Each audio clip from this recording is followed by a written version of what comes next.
آپ فوٹو بھی دیکھتے ہیں کہ خانہ کعبہ پہ کالا غلاف لگا ہوا ہے نا، کالا غلاف، کالا کپڑا.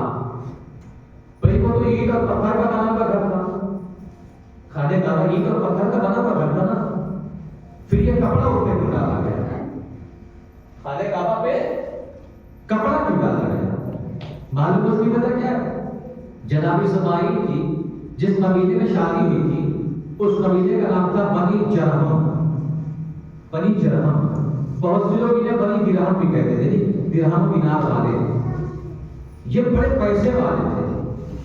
جب جناب ابراہیم نے اللہ کے گھر کو بنا دیا تو پوری دنیا سے لوگ اللہ کے گھر کا طواف کرنے آتے ہیں، اور اس کے بعد خدا کے گھر میں کوئی چاندی ڈال کے چلا جاتا ہے، کوئی سونا چڑھا کے چلا جاتا ہے، کوئی درہم ڈال جاتا ہے، کوئی دینار، جو بھی ان کی ہے، جو بھی آتا ہے خالی ہاتھ نہیں آتا، کچھ نہ کچھ لے کے آتا ہے اور خانہ کعبہ میں چڑھا کے چلا جاتا ہے. اور خانہ کعبہ کا اصل متولی کون ہے؟ جناب ابراہیم. جو کچھ بھی آ رہا ہے جناب ابراہیم لے کے جا رہے ہیں. اب جناب اسماعیل کی سسرال والوں نے، قبیلے بنی جرہم کے لوگوں نے جب یہ دیکھا کہ یہ خانہ کعبہ پہ لوگ آتے ہیں، کوئی کچھ چاہ کے چلا جاتا ہے، یہ تو جو ہے اگر 2-4-10 مہینہ ایسے ہی رہ گیا تو ابراہیم کا خاندان تو ہم سے بڑا ہو جائے گا. تو ابراہیم کا خاندان تو ہم سے زیادہ پیسے والا ہو جائے گا. بھائی ہم تو بنی درہم ہے، ہم سے آگے وہ نکل جائیں گے، پھر ہم درہم کے مالک وہ ہو جائیں گے. اب اس قبیلے کے لوگوں کی میٹنگ ہوئی، کیا کیا ہے، تمام لوگ بیٹھے. ان لوگوں کی میٹنگ میں یہ پاس ہوا کہ اسی کے جیسا ہم بھی ایک گھر بناتے ہیں، ہم بھی خانہ کعبہ کے جیسا ایک گھر بناتے ہیں. بشیر علی فاطمہ ذرا کی اب بیان کر رہا ہوں، ایک گھر بناتے ہیں اور اس کے بعد ہم اعلان کر دیں گے کہ خدا کا گھر وہ نہیں یہ ہے. ابراہیم کیا کر لیں گے؟ لوگ وہاں کے بجائے یہاں آئیں گے اور یہاں سونا چاندی اور ہیرے جواہرات چڑھا کے جائیں گے. گھر بنا دیا گیا، اعلان ہو گیا. وہ گھر جو بنا ہے اس سے لمبا بھی ہے، اس سے چوڑا بھی ہے، اس سے خوبصورت بھی ہے، اس سے اونچا بھی ہے، اس سے بڑا بھی ہے، سب کچھ. اب ادھر لوگ آنے لگے. اب کیا ہوا؟ ادھر لوگ آنے لگے. ابھی خلاف کا نماز نہیں تھا، ادھر لوگ آنے لگے. اب ادھر ابراہیم پریشان، میں کیا کروں بھائی؟ اب ادھر کے لوگ رنگ آنے لگے، اب میں کیا کروں؟ حکم پروردگار کا انتظار کر رہے ہیں کہ میرے خدا کا حکم کیا ہوتا ہے.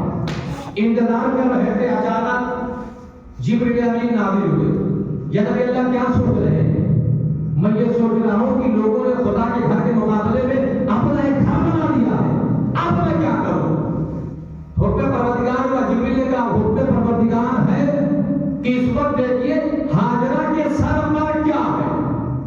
واہ، یہ حکم کا پروردگار ہے. دیکھیے ہاجرہ کے سر پر کیا ہے. جناب ابراہیم نے دیکھا تو کہا ہاجرہ کے سر پر کالی چادر ہے. کیا ہے؟ کالی چادر. توجہ میں نبی کو.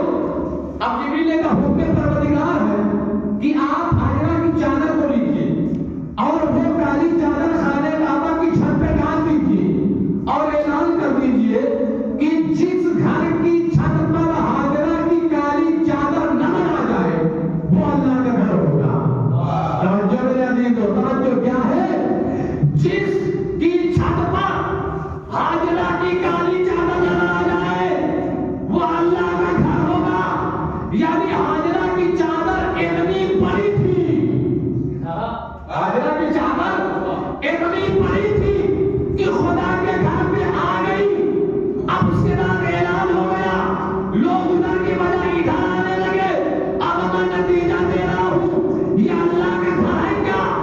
بیت اللہ یعنی اللہ کا گھر. میرے عزیزو یاد رکھیے گا، جس کے اوپر توجہ، جس کے اوپر ہاجرہ کی چادر ہو اسے بیت کہتے ہیں. جن کے اوپر فاطمہ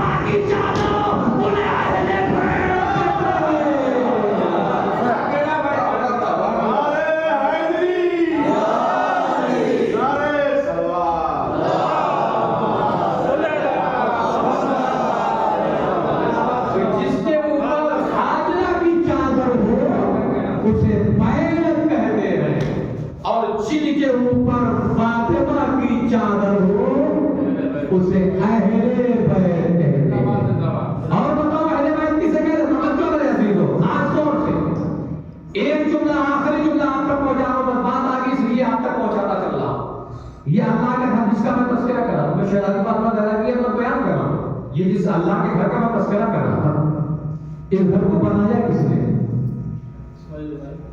بھئی بنایا جناب ابراہیم نے۔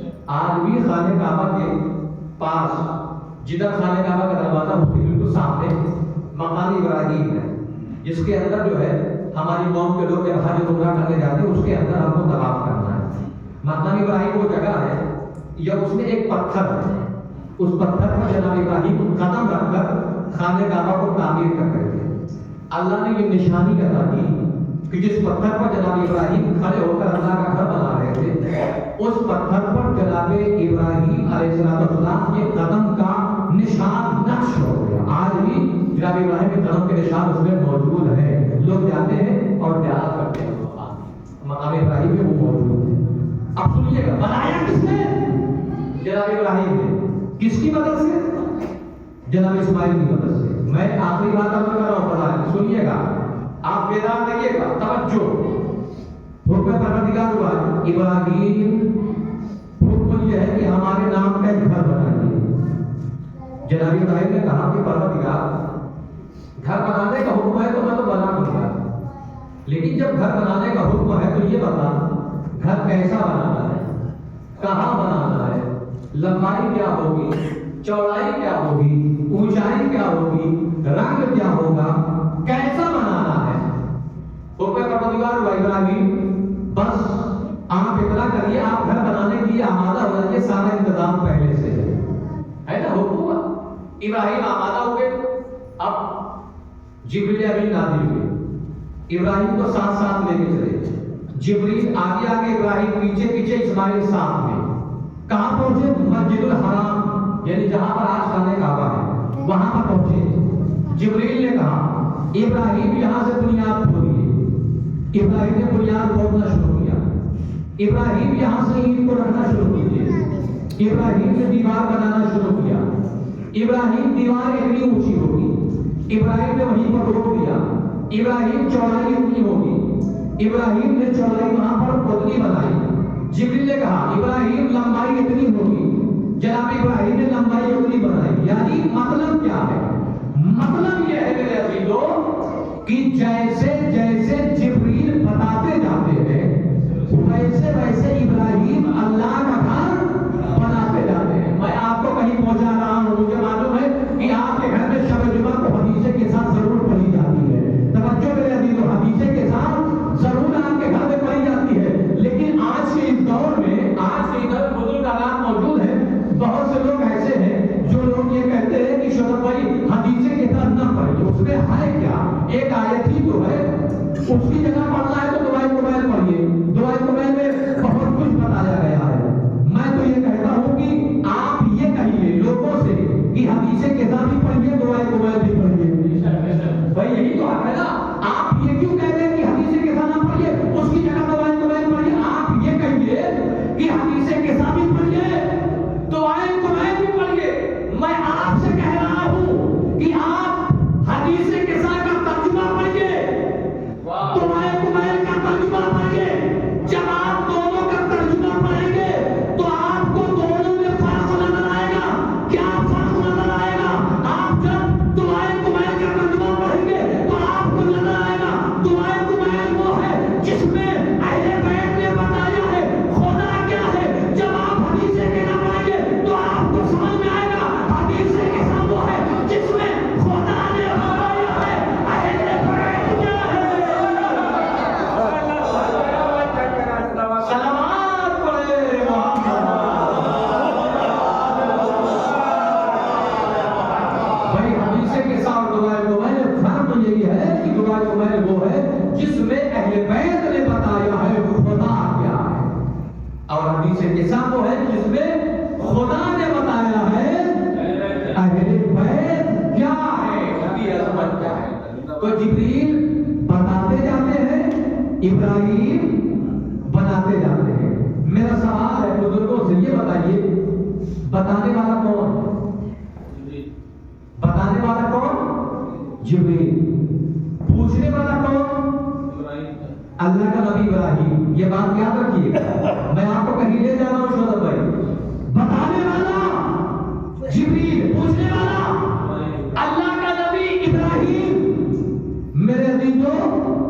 جو ابراہیم کو کل جبریل، توجہ ہے، جو جبریل کل ابراہیم کو بتا رہا تھا، جب پنجرہ کا قافلہ فاطمہ کی چادر کے نیچے آ گیا تو کل بتانے والا جبریل آج پوچھ رہا ہے یا رب کے ساتھ جو کل بتا رہا تھا آج وہی پوچھ رہا ہے یا رب کے ساتھ میرے پروردگار یہ چادر کے نیچے ہے کون؟ اب کیا ہوگا؟ آواز قدرت آئی، ہم فاطمہ دو وابوہا وبالوہا وبنوہا، یہ فاطمہ ہے، یہ فاطمہ ہے، ان کے والد ہیں، ان کے شوہر ہیں، ان کے دونوں بچے ہیں۔ اب سوال یہ ہے کہ کل بتا کون رہا تھا؟ جبریل پوچھ کون رہا تھا؟ اللہ کے نبی آج پوچھنے والا کون ہے؟ جبریل آج پوچھنے والا کون ہے؟ جبریل بتانے والا کون ہے؟ خدا پوچھنے والا کون ہے؟ جبریل بتانے والا کون ہے؟ خدا۔ میرے عزیزوں یاد رکھیے گا، یہی تو فرق ہے۔ ارے جس کا پتا جبریل بتائے اسے بیت کہتے ہیں، جن کا پتا خدا بتائے انہیں بیت کہتے ہیں۔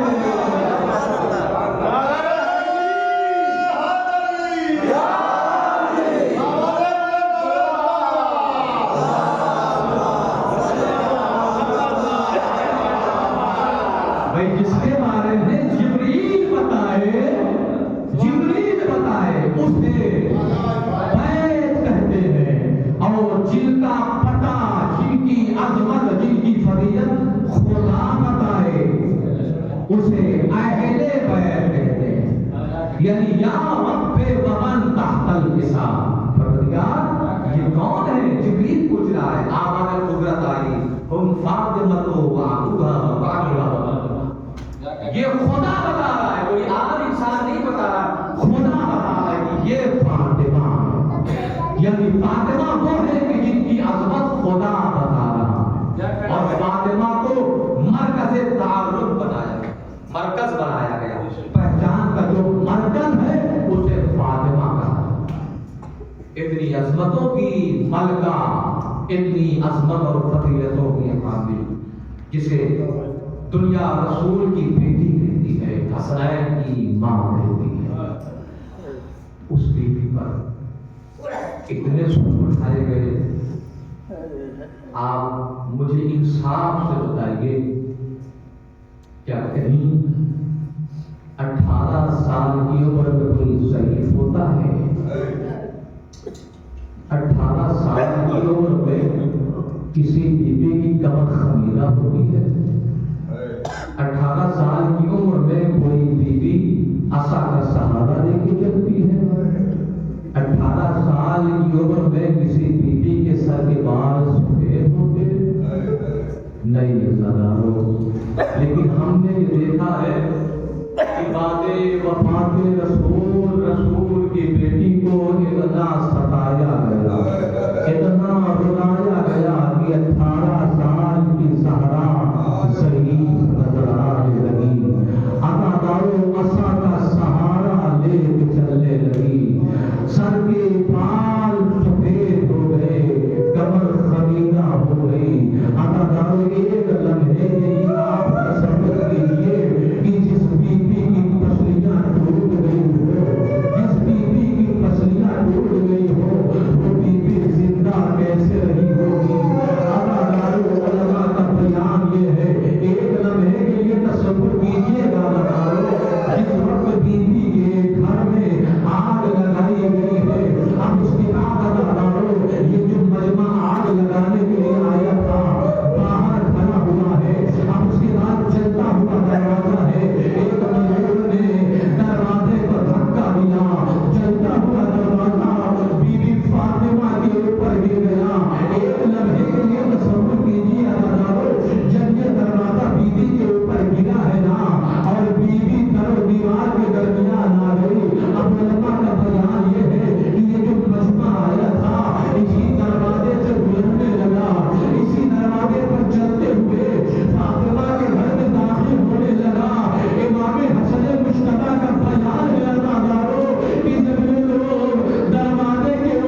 لہذا بادشاہ معلومات ہماری بڑے سے آبا و قبول فرما آمین کے جملہ حاجتوں کو پوری فرما جو رات و شام و شام حضرت دعوات و شرع فرما جو بیمار پریشان و بیمار پریشانی کو دفع فرما جو روزگار دے مناسب روزی عطا فرما جو اولاد میں اولاد صالح عطا فرما جن لوگوں نے نماز سے دعا کی کہ ایک مرادوں کو پوری فرما فرمایا امید کا سایہ ہمارے سر پر قائم و دائم فرما جو لاہلیمان جہاں دیکھ رہے ان کی جان و مال و عزت و آبرو کی حفاظت فرما لہذا آپ محمد والا امت کا جنت البقیع تعمیر ہونے کے اسباب ہونے فرما ہمارے تمام مظاہر مقدسات کی حفاظت فرما خصوصاً ایران عراق شام و لبنان اور فلسطین کے تمام مسلمانوں کی مدد فرما ہمارے مسجد اول بیت المقدس کو یہودی اور عیسائیوں کے ہاتھوں سے رہا فرما محمد والا ہم تمام لوگوں کو زندگی میں روضہ مقدسات کی زیارت نصیب فرما آخرت میں اہل بیت علیہ السلام کی شفاعت نصیب فرما